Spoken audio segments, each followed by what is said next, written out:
What my day was like as a cocaine alcoholic addict, because let's face it, if you're an addict, we have a pattern and a routine that we do every single day. Comment your experience down below. If you know, you know. And I think we all have these patterns. I did. And it became so systematic because it was this way of self-medicating where I wouldn't go into full-on withdrawals, and it was constantly the same thing. I already knew every day how my day was gonna go because it revolved around drugs and it revolved around alcohol. As an addict, we're really simple, drawn creatures of getting high. It's the only thing that matters to us. And again, I don't share this to glamorize at all. My name's Eric. If you're new to the channel, awesome, welcome. Hit the like and follow button, comment down below. If you're returning, I hope that maybe this is something that you can relate to and reminds you of why we get sober. Again, like I said, I don't share this to glamorize at all because when you're living this is like the worst life to live. It's this prison that you live. I would wake up 6:30 every morning. My alarm would go off, 6:30, 6:15. I don't know how I went to sleep. I don't know if my ex-wife was gonna be mad at me, what I did the night before. I never remembered the night before. And I would wake up and I would be in the middle of starting to go through DTs. As my morning started to progress, I could feel myself starting to shake. I would always go check the freezer. I would check the fridge. I would check, cans, whatever. I would always check to see if there was any alcohol. Usually there wasn't. If there was, I was instantly drinking it. Otherwise, I was drinking water. And there's no feeling like the feeling in the world, man, when you're trying to drink water with both hands and it's just slopping around. It sucked. And so I would get coffee started and I would get in the shower because my whole thing was I got to get out of the house as quick as I can. I don't know how last night went. I don't know if my ex-wife, she was my wife at the time, what happened last night. I'm gonna avoid a fight, whatever I can. So I'm in the shower, I would start getting ready, get my dog out, and it was all about just speed, man, getting out of the house. I had to get out of the house by 7:30. My first meeting of the day would be at 8:30. I usually end up being able to talk to my wife there at the time a little bit before I left. And again, it was always, I never knew if it was a good night or a bad night. Never knew what really happened. I would go down and get in my truck, and man, the first thing on my brain was I would go to the 7-Eleven on Beach Boulevard in Huntington Beach, and I would pull in there, walk in, 2 cans of 20-ounce Red Bull, sugar-free because I cared about my health, 2 packs of Marble Light 100s, and I would get a case of 99 bananas.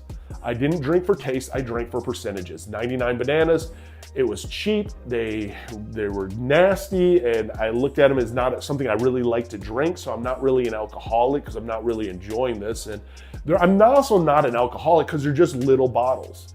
And I would just crack these open and I would slam one down, light a cigarette, be drinking my Red Bull, crack another one, and there's 10 in a case. And I would drink this as I got finally to like Westminster Boulevard. And I would be drunk. I would be drunk, like not being able to drive, shouldn't be driving drunk. I would go into the liquor store there and I'd get a 5th of Blue UV usually. And I would end up then continuing to work. I worked at Dennis Dillon RV at the time. It was right where the 405 and 22 met. I would pull into the parking garage, and I'd usually get there about 8:15. My meeting was at 8:30. So I'm shit-faced. What do I do? Like, what do I do? So guess what? Busting out some lines, and I would end up doing rails of cocaine, and to the point where you're gagging because it was so early in the morning, and here I am doing just these big rails, and I would do them in my truck listening to music, and I would like have my truck positioned where I could see around me so no one could sneak up on me, and I felt kind of in control. And so I would get in a good 2-3 rails of coke, and I mean, I'm talking big things. And now I'm like stumbling out of my truck, going downstairs, smoking cigarettes to help mask the smell. And that's how I would start my day off. I would start off with a sales meeting, and we'd do the sales meeting, and we'd do the manager's meeting, all this stuff. And now the day's, finally progressing, and I'm just doing normal manager duties. And I could maintain here for a little bit, and I usually would kind of come subconsciously and like back where I wasn't fully gone at like right around like 10-ish. And I would start drinking, slamming water, taking some Advil, drinking Gatorade.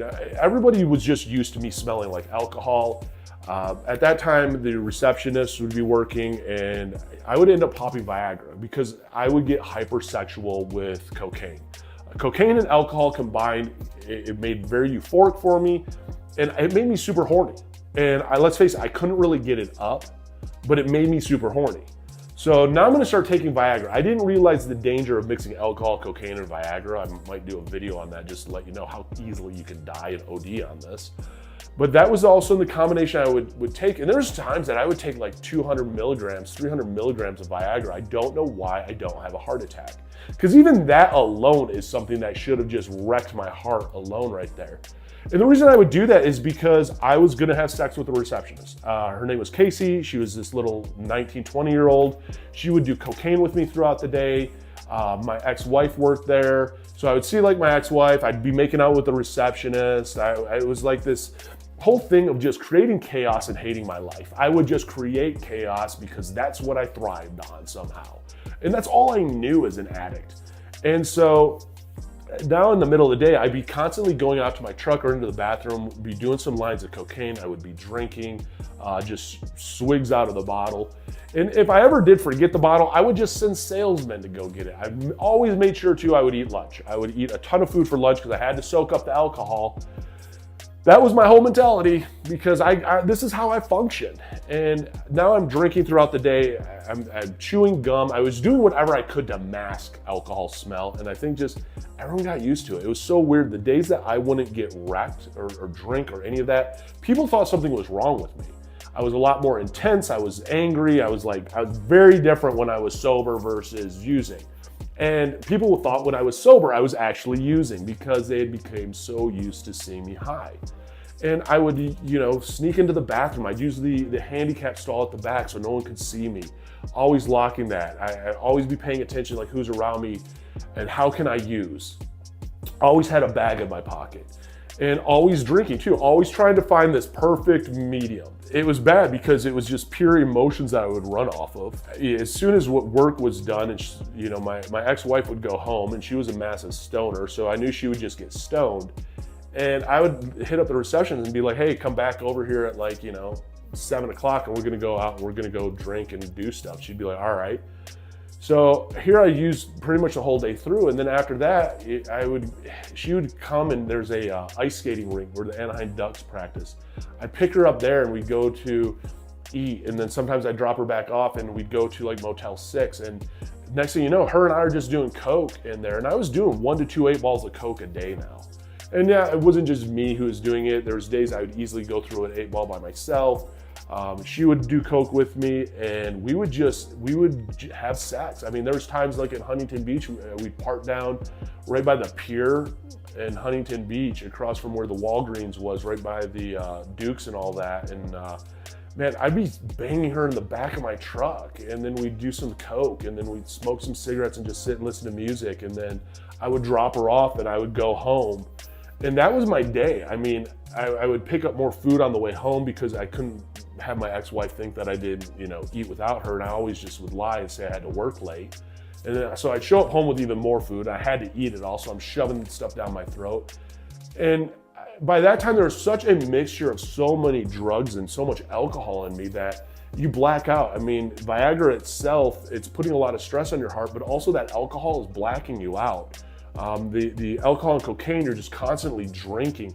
It was this combination that I don't know how I didn't get a DUI. I don't know how I didn't die.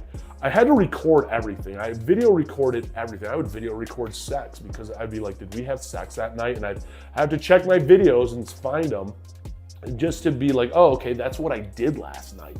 Because every night was a fog to me. And it was just this chaos that I was running on. I thought I was like living the life at this time, but I hated it. I was so unhappy. I didn't want to be married anymore. I wanted a different life. But it was the life that I was creating, unfortunately. And that was my life as an addict. And I didn't want to live. I really just didn't want to live. And this was my way of passively trying to commit suicide in its own sense of, if I can do enough drugs and enough alcohol, maybe one night I'm not going to wake up the next day. And that was the reality of my addiction, of how it went every single day. And it was just like that clockwork every single day. And it wasn't fun. You're broke. You can't sustain that. You're broke. You're lying. You're hurting people. Constantly getting in fights. You have a lot of stress coming from a crappy relationship. You're not paying your bills on time. It doesn't matter how much money you're making, because even if you have the money, you're so high that you're forgetting to pay bills. So everything's falling behind, everything's crumbling down around you, and all you can think of is keep using. I mean, I would be pawning off Rolexes with dealers to trade, to moving money around. And it was life of pure stress. And I just didn't want to do it anymore, but I couldn't stop. And that's welcome to addiction. I mean, that's what it's like as a day as an addict. It's you don't want to be here. You don't want to live. I know what it's like to be sobbing my eyes out, begging that I don't wake up. And begging whatever God was up there to not let me wake up because I needed this to stop. And that's all I wanted. And it was me chasing that. And I look back at how many people I hurt, how much just damage I did to others in life. Like, I was not a good person by any means. And that's why ultimately I will say this, that like, yes, it does get better when you're sober. I will not trade my sober life for when I was using. And people will be like, anyone out there who says that their life is better sober than it was as an addict is a liar. You know what? No. Because I have a wife now that I love, that I don't lie to, that I have an amazing life. We bought a house, I have a great business. Her business is flourishing, we travel a ton. Like, my life is truly better than it ever was. But it took me a long time to get here and I had to fight for it. Like, I had to fight for this. And I will keep it that way because I fought so hard for it. And that's why I will say, man, when it comes to getting sober, find what works for you. If you haven't hit the like and follow button, hit the like and follow button. Comment down below. Comment down below what helped you get sober if you're sober. You know, and that's the whole thing, is you have to find the combination that works for you, whether it is going to inpatient treatment or outpatient treatment. I have Refined Recovery down below. They're amazing rehab in Beverly Hills. Go download Sunflower Sober on iOS and Google. It's a great app. Start tracking your days of sobriety. Start talking to Sam, your 24-hour AI sponsor support. You have a journal there. You have resources there. You have community there, and doctors and therapists. You have everything you need to get sober and stay sober. Go to an AA meeting, an NA meeting, an Al-Anon meeting. Go to all the meetings, and then who knows? Find a doctor, a therapist, a psychiatrist. Get on the right meds. Find that combination that works for you, and it gets better. And trust me, for me especially, I had a lot of trauma, a lot of why I needed to work on myself and what I needed to work on myself with. And the more that you start to heal all that underlying stressors that why we used to use and what we used to run from, the better life is. And I believe in you. It will get better for the one going through it right now. I promise.